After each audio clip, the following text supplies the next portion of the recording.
ये है सुरत और शब्द अभ्यास। कैसे? जो शब्द यानी मंत्र आपको दिया है, जब वो बाहर उच्चारण करते हो तो उसका सांस के द्वारा थोड़ा थोड़ा उच्चारण महसूस होता है, पता लगता है बाहर कौन सा बोल रहा है। तो उसके ऊपर ध्यान रखे कि मैं कौन सा मंत्र बाहर छोड़ रहा हूं, उस पर ध्यान रहे आखिरी तक।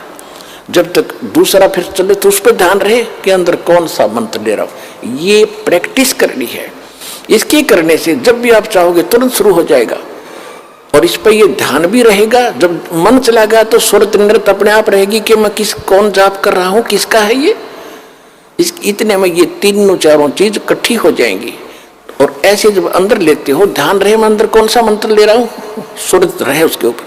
तो ये है सुरत शब्द अभ्यास। एक परमात्मा कहते हैं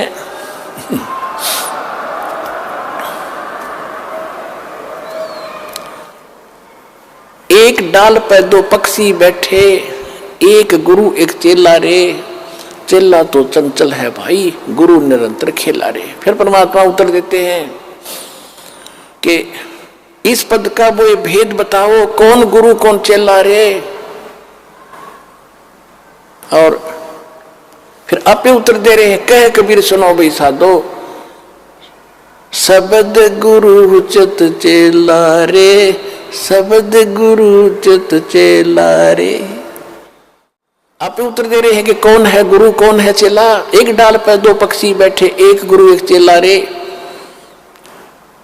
यानी इस पर शरीर के अंदर आत्मा भी है, मन भी है।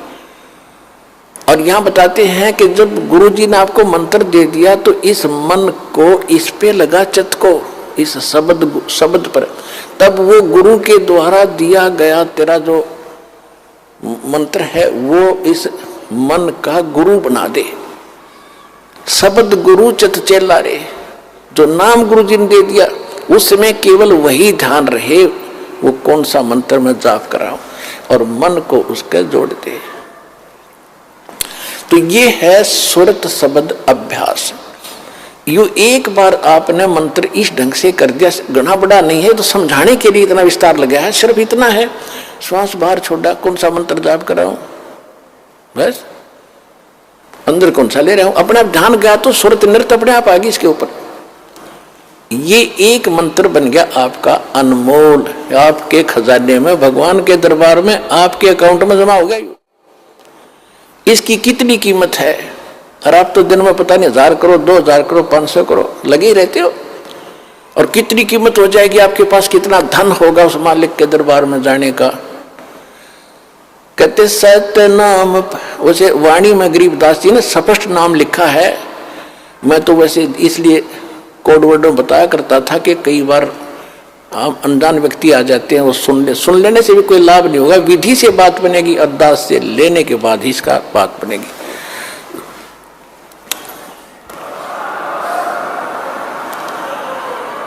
गरीबदास जी ने लिखा है, ओम सोहम पालड़ रंग होरी हो। मैं उसको सतनाम कह देता हूं कोड वर्ड और बनाने के लिए। गरीबदास जी ने सीधा लिखा है, ओम सोहम पालड़ रंग होरी हो, 14 लोक चढ़ावे राम रंग होरी हो, 3 लोक पासंग धर रंग होरी हो, तो ना तुले तुलाया राम रंग होरी हो।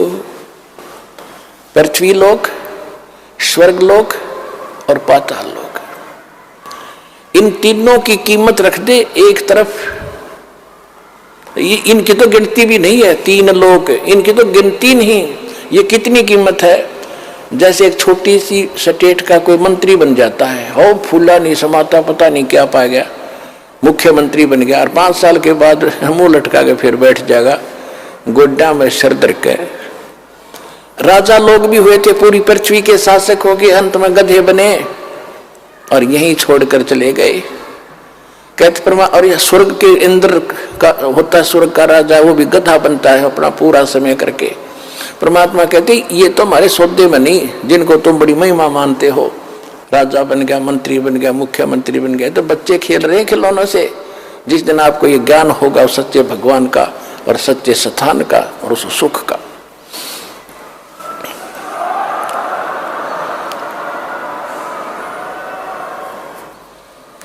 क्या बताते हैं परमात्मा के 14 लोक चढ़ावे, विष्णु का लोक, शिव जी का लोक, विष्णु जी का लोक, शंकर जी का लोक, दुर्गा का लोक, धर्मराज का लोक, ब्रह्मलोक के अंदर वहाँ जो काल का स्थान है, और ये 88,000 खेड़े उसमें, और गोलोक वगैरह, ये 14 लोक बनते हैं।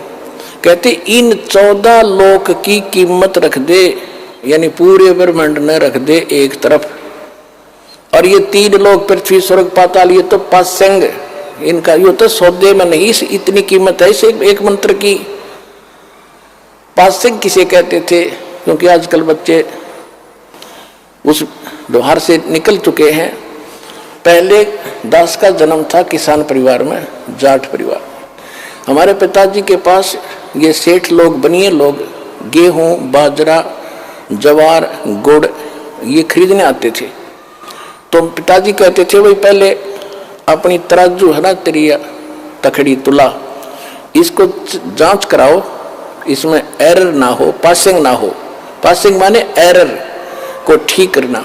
तो उस दिखाता था, उसमें कोई त्रुटि होती थी, जैसे गेहूं तोलना है तो गेहूं से 10-20 दाने लेकर दूसरी साइड में डाल देते थे, वो एरर खत्म हो जाती थी। उसको पासिंग कहते थे कि इतनी पासिंग बन गई इसमें, यानी 2 ग्राम, 4 ग्राम, 5 ग्राम जो गेहूं रखे थे वो पासिंग थे। पासिंग वो सौदे में नहीं थे, सौदा तो और रखा है सैकड़ों मन, सौदा तो उससे करना है, तोल गए, वो तो पासिंग दरी है उसका, वो सौदे में नहीं। तो यहां बताना चाहते हैं कि सतनाम पालड़ रंग हो रही हो, एक तरफ सतनाम की कीमत तराजू में रखती और 14 लोग चढ़ाओ, दूसरी साइड में 14 लोग की कीमत धर दे, और 3 लोग तो पासिंग गिर दे एक साइड में, उस तराजू में पड़ी रहा, उसकी यूज ही नहीं। और तो ना तुलह तुलाया राम रंग हो। तात्पर्य ये है कि आपने एक सिमन इस दास से प्राप्त करके सतनाम का कर लिया, आप इतने धनी हो गए, आपका इतना धन, अध्यात्म धन आपका जमा हो गया। कबीरा सब जग निर्धना, धनवंता न कोई, धनवंता सो जानियो, जिस पर राम नाम धन हो। ये है राम नाम। राम नाम जप कर थर होई, ओ हम सो हम मंत्र दोई। ये है राम का नाम। राम नाम यानी भगवान का सच्चा मंत्र, उसको राम नाम कहते हैं। राम राम राम राम ये मंत्र नहीं है। हम सतनाम सतसाहिब सतसाहिब कहते हैं, सतसाहिब मंत्र नहीं है, ये तो याद दिलाता है सच्चे साहिब की, और ये है वो मंत्र। गीसा साहब भी कहते हैं, ओ हम सो हम जप ले भाई, राम नाम की यही कमाई। तो गरीबदास जी कहते हैं, ओम सो हम जप कर थर होई, थर बाने उस स्थान पर चले जाओगे, स्थायी हो जाओगे जो कभी लौट कर नहीं आते। और ओम सोहम मंत्र राम ना, ओम सोहम मंत्र दोई, ओम सोहम मंत्र दोई, यही 2 मंत्र हैं। राम नाम जप कर थर होई, ये है राम का नाम जो जाप करना है। ये विधि तत्वदर्शी संत के पास, और उसे लेकर ही जाप किया जाएगा उस विधि से, तब इसका पुण्य मिलता है। इतना कीमत तब मिलती है इसकी।